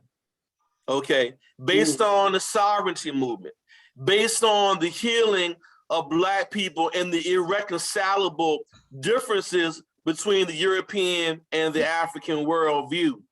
So with that being said, once we're able to have some type of common ground on liberation, then now we can have another conversation or a step forward in talking about the Abosum, talking about the ancestors, and then people start to come up off of their pedagogy and their indoctrination, and they're not looking at me now as Okomfo Olufemi, or in my other name, my initiated name is Okomfo Kwabena Frimpong. They're not necessarily looking at me as now being an Okomfo who has these different shrines. They're looking at me as a brother that's right there with them in the fight. All right. So then that kind of takes those barriers down. And then we got to be able to now expose people to not just the shrine workers, but then to African dance. Okay. The drum is a shrine. Okay. The family is a shrine. So there's more to it than just having the conversation of just what the priests are doing. we got to now take a look at the entire culture and also the reality of war. And then I also want to say too, we also can't assume that every Babalawo or every Okomfo is a nation builder or is race conscious. Because we have a lot of shrine workers out here that are operating from the perspective of these Reverend Leroy and these little chicken foot ministers who are out here profiteering off of people's pain and using the Orisha and the Abasum to line their own pockets. So we got to be real about that. So when we're talking about shrine workers, and we're talking about Babalawos and the Okomfo and my Mises and Hoogans, I'm talking about those who took the pledge to free African people, and they're using their active shrine technology to liberate. Right. Appreciate you, Baba. Then lastly, what I always tell people when they're questioning African spirituality, I take them back to the Haitian Revolution. And Hoogan Bookman did what? They slaughtered the hog and boy came on, and it was the lower, and all those universal forces that fed that revolution. It was Gonga Zumba, who was a Babalawo. It was Queen Nanny, Johnny Cujo. They were all shrine workers.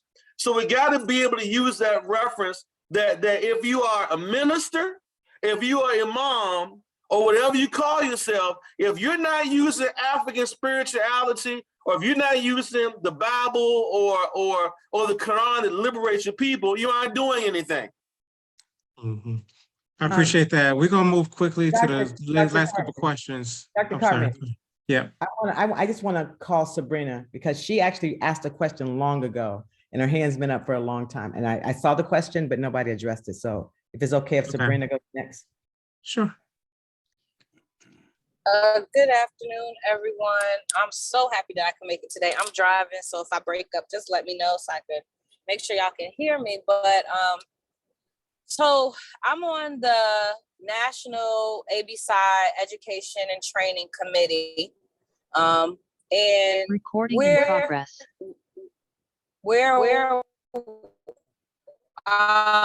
Did somebody say something to me? Can you all hear me? Somebody was Yeah, speaking, you I don't good. know. Keep going. Oh, okay. You got it. Okay. So I'm on the Education and Training Committee for National ABSI. And one of our tasks is challenging states in recognizing ABSI as a credentialing body on its own. So as licensed professionals, and right now, of course, we're working for psychologists, but our goal is for all licensed healers that have to submit continuing education units or credits, hours, to be able to utilize the trainings that ABSI provides as those in which are free and clear to uphold their license requirements. So what that means, I can use the state of Illinois, for example, is when we contact your psychology licensing board, they tell us, oh, you have to go to APA. And if APA approves you, then you can run your workshops. And we're saying, no, you all need to put us on the list. You need to put us in the handbook on your website that we provide continuing education credits, and that licensed psychologists can come to us as if they want to go to APA, that's their business, to, get their trainings. And of course, we're getting pushback. So this is, like Ms. President-elect, Madam President-elect, Dr. Bethea has said, is an ask that individuals in the state of Illinois, the state of wherever you reside, to work with us on the Education and Training Committee, because we have to show up to these meetings. We have to challenge these boards so that as CABP is rolling out, we can have that as continual education and training. And then you won't have to ask or be, the questions of, would this uphold my license? Would these trainings sustain me or in that part of the world that we have to be, dually in? There will be no question because ABSI said so. ABSI is recognized by your state and you are certified and you are eligible psychologist, social worker, therapist, counselor, healer. So I'm just asking that if anybody is interested, wants to learn more, can help us, please email us at educationandtraining@absci. Somebody put that in the chat for me because I'm driving. It was in the chat earlier. But yeah, we're on the trains, and like they said, we're intelligent policy. We're trying to get these meetings, tap into those we know at different levels that, operate in these different worlds to have our back and getting us on these websites and becoming autonomous so we can continue to do our own thing, because we've been doing our own thing. And we all know that, I think it was Mama Afua said, who you be for? We know who we for. So we gotta, we need to support each other, and I'm asking for you all support. And lastly, I want to add, we're talking about strategies. I want to answer Dr. Mitchell's question that we heard 2 strategies so far. But last, I want to add that, I'm part of another committee in which we are going to Gambia to speak to the Prime Minister of Health, because they're asking ABSI, give us the parameters of how we can devise and create mental health practices for ourselves. So we have to get in touch with agencies like that in various countries, African countries. We have to find those heads of those agency states, like the Prime Minister of Health in Gambia. So that's one thing I'm working on. And another thing is that I just did a dissertation defense for a South African PhD student. And what was excellent about the work is that in their work in their dissertation, they began to outline or talk about what are the important factors in providing positive functioning or healing for people in Kenya. And so we have to justify that work. We have to be the ones that say that this work is important, and this work speaks to the ideas, who you are, who you're for. And in their work, they talked about going to elders first, getting permission from elders and having the elders tell us what's important about their communities, and then asking so-called professionals in South Africa, do you use traditional healers? Because the elders say traditional healers are important in the community, and now they're utilizing that in their dissertation work. I found it to be fascinating, and I found out there's something that we have to be able to participate on to say, we justify that these efforts are being done to say that an African way of being is the way in which we heal. And I want to address Sabrina, because I just saw in the chat, social worker can give CUs. So again, what I hear, Sabrina, this notion of unity. We need people to come home, right? Because this is a fight, and one we're ready to take on. So Sabrina needs people on her committee because she's fighting states. Really, I got to call APA. If they say yes, you say yes, because there are agencies that don't have to do that. So if there's agencies out here, social workers who have done that process, can you please join with Sabrina to help her with that process? Because the power is in numbers. The power is in numbers. And so all these Black faces show up to states, they can't keep telling us that. So again, we're just calling for folks to come home. It is in our sight. Our ancestors are telling us it's in our sight. And so, but now it takes our bodies and it takes our help. So Sabrina, I'm gonna keep preaching this for you too. And we're gonna get, because there's some chapters that are autonomous in ABSI, but for some reason we can't get the national office autonomous. So we need people. Correct. Yeah. So I am looking at the clock, and I am aware that we asked for a specific commitment for the time of the panelists, and I want to honor that. We also aware that this is a long fight and going to be a long fight. We're not going to solve all these problems in this moment. So I invite everybody to tune in and be on the email list and come back for the next iteration of these conversations. I'm going to ask as we close, it'll be a little bit over 3. I'm going to hear Dr. Hunter Adams' question or comment. And then after that, I would like a closing statement from each of the panelists, if you can do it briefly. And then the next steps, a call to action, a direction to how to get certified. I mean, whatever it is you want us to do going forward. And then we'll keep coming back over and over again to revisit this and have it in different ways. So if we do that quickly, Hunter Adams, and then I have a question. I have Yeah. a question. I don't know how many people in the room, and there's a lot, but to give grace, and there's just like 3-4 more people. Can they quickly just put their question out there so we know? Just, I don't care if we go There's over. only Yeah. one question that one person that has not spoken, but I mean, y'all can chat too. That's what the, I haven't heard from Levon Livingston. Have you? yeah, she'll be the only person. So we can do Hunter Adams and Yvonne Livingston, and then the closing remarks. Then I can stop the recording. And if y'all want to stay, y'all can do that all day. I don't know if I'm gonna be here, but y'all can stay all night if y'all want to. All right. I want to Go. We gotta go. We gotta fight. Yeah. Yeah. So Dr. Adams and then Yvonne Livingston, and then remarks from the panelists, and then we can wrap it from here for those that need to leave. Well, can I have permission to speak from any elder? I guess the silence says yes. Anyway, Brother Dr. Obari, thank you so very much for inviting me to be a part of this, I think, historic gathering. And I want to give a shout out and thanks to all the panelists I've heard, all the ancestors that were invoked today. It really has lifted my spirits up. I need that. I'm still recovering from a terrible car crash, had mild traumatic brain injury and suffering post-concussion syndrome, but I'm still here because I got work to do. That's right. I just want to make 2 quick points. Number 1 is for 25, 30 years, I worked with Dr. Patricia Ann Newton, who was one of the co-founders of the Association, Black Psychiatrists of America, right? Unfortunately, she made her sudden departure to the ancestral realm in September of 2020.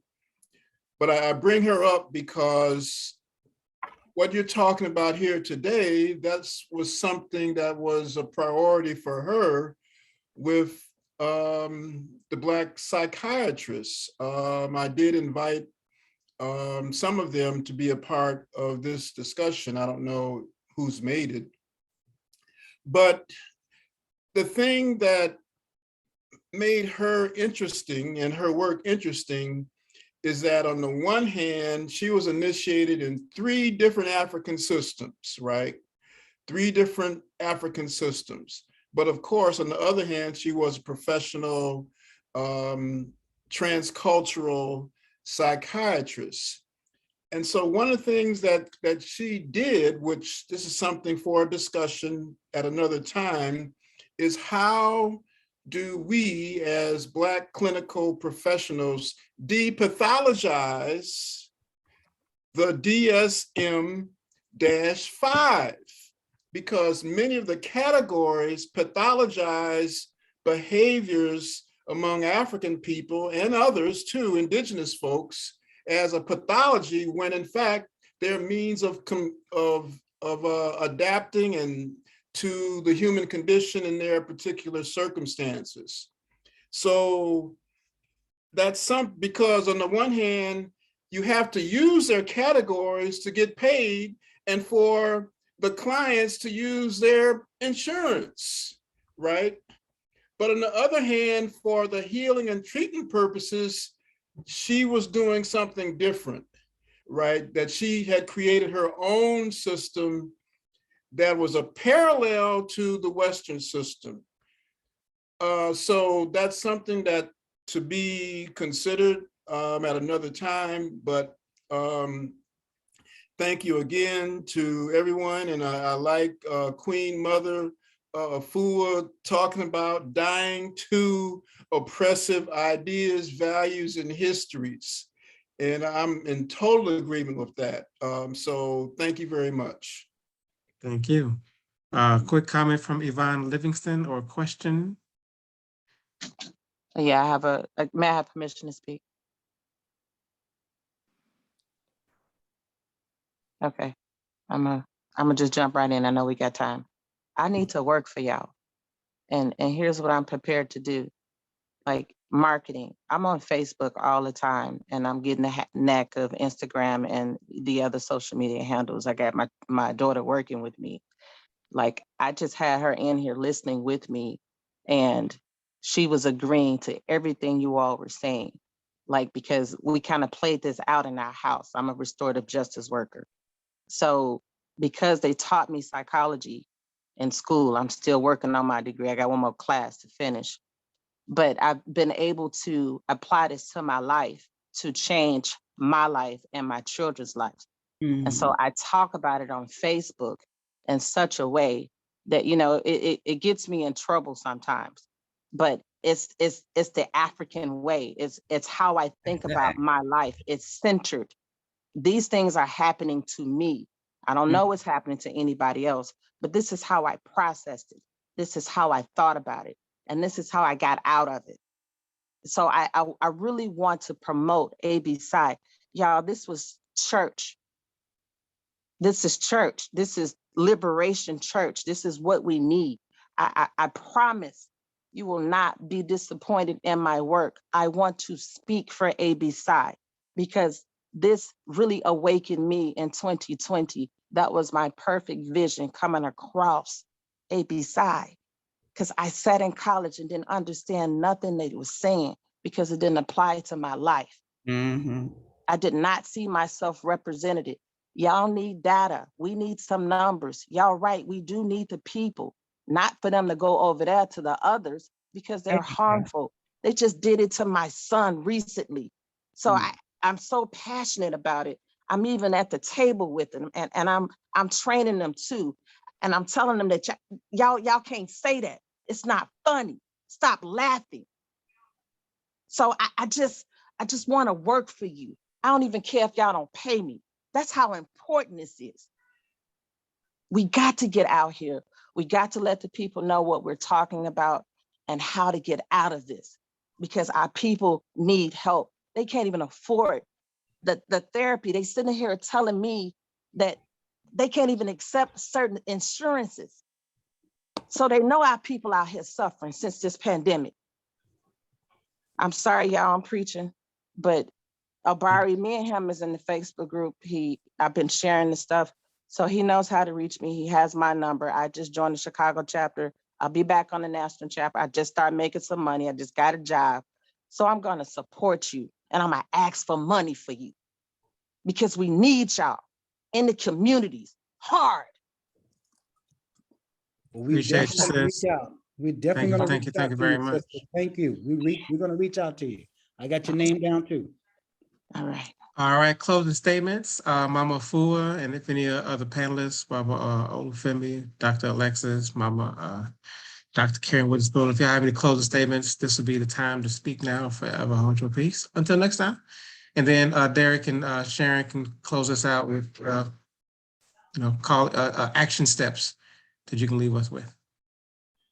I did put the chapter in the chat for anyone who's interested to our website, the local Chicago chapter website, as well as the Google form if you're interested in joining the organization. It's really easy. We accept membership you can pay through Zelle, Quick Pay, so contactless payment. This is Mama Fua, Derrise Tolliver. I just wanted to add that we have so many stories of where we have been successful doing things for ourselves, without the legitimizing, if you will, from outside areas, whether that's been in education and psychology, politically, and we have to go back and remember those things. This is not, as a number of people said, a new fight, a new effort. We have been successful. We have to tell those stories so that the people who wonder if this can be done will realize we've already done it. Some people forgotten, but many of us remember. And so we have to share those stories. We are who we need. We have everything we need. And as someone said earlier, it's an ancestral fight. It's for us, not against. We have to put our energy for us. That's where our energy has to go and stop dissipating it in other people's issues and things. So that's what I'll leave with. And thank you everybody for listening and being here today. It's been powerful. Thank you very much. All right, everyone. Just wanted to say we started with spirit, so my closing statements will end with spirit.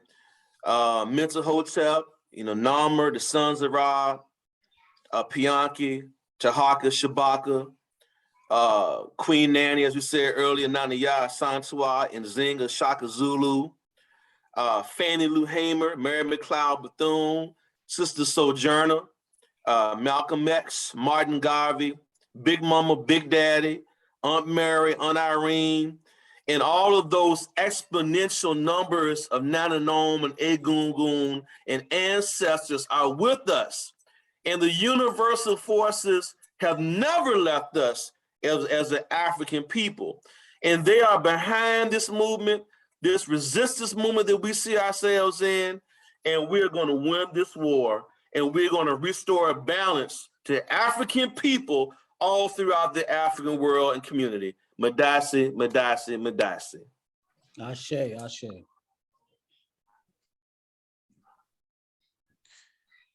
Dr. Alexis, you have your closing remarks.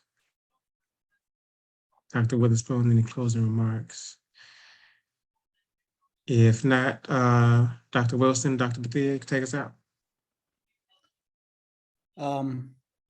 So I just want to say that, I'm excited about the work that we're doing, but I'm more excited about that when we begin to talk about this work, that the community gravitates to this message and the understanding of what's required and what's needed.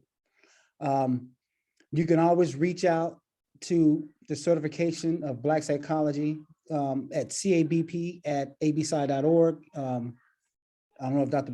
Bethea put that in the chat already, but to ask questions. I did get your email, Brother Onaje, so I have not forgot about you from the last discussion. So I did see your email, so I'm not sure if I responded or not. But the bottom line is, we just need folks to go to the website, see our information. It's not fully up to date, but it's still there for you to adhere, at least look at the application. There's an application process that's online, and you present yourself. You present the work that you do in whatever two portals you choose to participate in, how you see fit. And so it's really that simple for us. While they may be an evaluation, I'm not going to sit back and make it sound like, that we're the only experts, because you are the experts too. And we want to validate your expertise, basically, as an association, as a board certified association. So we are moving forward with this. And in the spirit of our people, our ancestors, and those who have yet to be born, the time is now. The young people are gravitating towards this information, as many of you know, and it works, So I just welcome all of you, and we look forward to hearing from all of you as well. So with that, I'm going to say Madesi Pa. Thank you. And just to add to all of that, Ashe, again, I always say we are who we're looking for, that we need you. We need wherever you are, because we talk about it all the time. And I think I heard Dr. Cartman talk about it at another event that he is. We always want to talk about this intergenerational trauma, all these things that happen to. We have to remember that the other stuff came in our DNA too. It's in our DNA too. We tap in, it's like, I don't really know if I do that African thing. Yes, you do. You are that African thing. It's like, you just are. It's like, not much you can do about it, because what I know, the way I walk and the way I sway and the color of my skin, that I'm African. I just know. It's like, I don't, as Mama Ford talked about, my mama didn't say African center, but she was, my grandmama, right? Nana Lou, all of them, they just did their African thing, right? And so, again, we invite you. We need help to move forward. We're not saying that we have the answers to all of it. We need assistance from our community to move this forward, to expand it. This is just 6 or 7 of us doing it for a few years, but there's more to be added. And even somebody coming in and saying, there's some barbers who are qualified, more qualified than me, right? And so we're just trying to encompass the strength of our African community to move forward. I almost said the F word, APA. It's like F word, APA. That's not our agenda. We already said no. and that all these things, what Mama Ford talked about, we have people, and I guess we need to tell our stories too, right? Never been licensed, never used a DSM, and I've done every bit in every corner at hospitals, at schools, at universities with our people without doing it. And so, not saying this for everybody, but if we need to tell our stories, and so let's do this all together. And we just need to be united in this. And thank you for coming. Thank you for listening.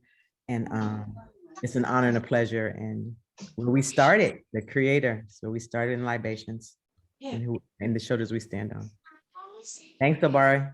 Thank you all for coming out. Thanks for coming. Thanks for staying a little bit late. This has been powerful, and we will continue this the next time. Y'all have a brilliant rest of y'all Saturday, and see you on the flip side. Dr. Bartman, Yeah. not Bartman. With all due respect, I would say that the APA was birthed in 1839, which governed the practitioners in North America, Canada, and the US, well before the CPA, Canadian Psychological